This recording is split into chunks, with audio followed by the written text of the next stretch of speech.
ዛሬ በአዲስ ኪዳን ቤተ መቅደስ ውስጥ ያሉ ንዋያተ ቅድሳት በሞላ ክርስቶስን ለማገልገል የተሰለፉ ሰራዊቶች ናቸው።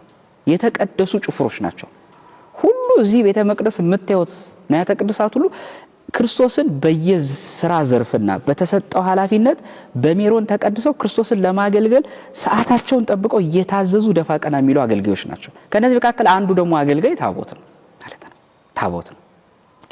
የኦሪቶቹ እንስሳ ለማገልገል የመጡት የእንስሳ ደም ነው የሚያገለግሉት፣ ለካህኑ ነው የሚታዘዙት።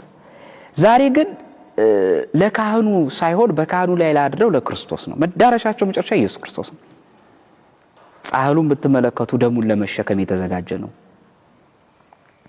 ማንም እሳተ መለኮት ሊቀርበው የማይቻል ካህሊ የሆነ ፈራጅ የሆነ ንጹህ የሆነ ቅዱስ የሆነ ኃያል የሆነ የሰማይ መላእክት ደፋ ቀና እያሉ የሚሰግዱነት ለዚያ ለሚከብረው ለዚያ ለሚፈርደው ለክርስቶስ ስጋና ደም ለማገልገል የተሰናዱ ንዋያተ ቅድሳት ናቸው። ብርቱ ብትሉት፣ እርፈ መስቀሉ ብትሉ፣ ማሂፈዱ ብትሉ፣ ቅዱሳት ስዕላቱ ብትሉ ይሄ ሁሉ ክርስቶስን ለመግለጥ የተዘጋጁ ናቸው። የክርስቶስን ክብር ለማገልገል የተዘጋጁ። ስለዚህ ከነዚህ አንዱ ታቦት ነው። ስለዚህ ታቦት ዋና የተዘጋጀበት ዓላማ ይሄ ነው። የክርስቶስን ቅዱስ ስጋውን ክቡር ደሙን ለማገልገል ነው። የዮሐንስ ራእይ ምዕራፍ 11 ቁጥር 1 ላይ በደንብ ተገልጾ እናገኘዋለን። ምን ይላል?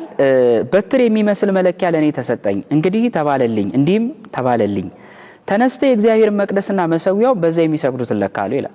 አሁን ለዮሐንስ በሰማይ ያሳየው ያለው ራእይ በኋላይቱ ለምትመሰረቷ ቤተክርስቲያን ነው። ክርስትና ሲስፋፋ አሁን ላይ ቤተክርስቲያን ምን ልትመስል እንደምችል ነው ምልክቱን እያሳያለሁ። እርግጠኛ ነኝ እናንተም እንደምትገምቱት በሰማይ ምንም አይነት መሰዊያ ሊኖር አይችልም። እንግዲህ ክርስቶስ ሰማይ ቤትም ሄዶ ደሙ ይፈሳል፣ ህብስት ይቆርሳል አንል። ያ ሁሉ ምስል የባህላይቱን ቤተክርስቲያን ነው እያሳያለሁ። ዛሬ ያለችዋን ቤተክርስቲያን ይሄ ራእይ ላይ ያለው ምስል ማለት ዛሬ ያለችው ኦርቶዶክስ ቤተክርስቲያን የተሳለችበት ስዕል ማለት ነው። የእግዚአብሔር መቅደስና መሰዊያውን ሰዋል። መቅደስ ብቻ አላለ፣ መሰዊያ አለ።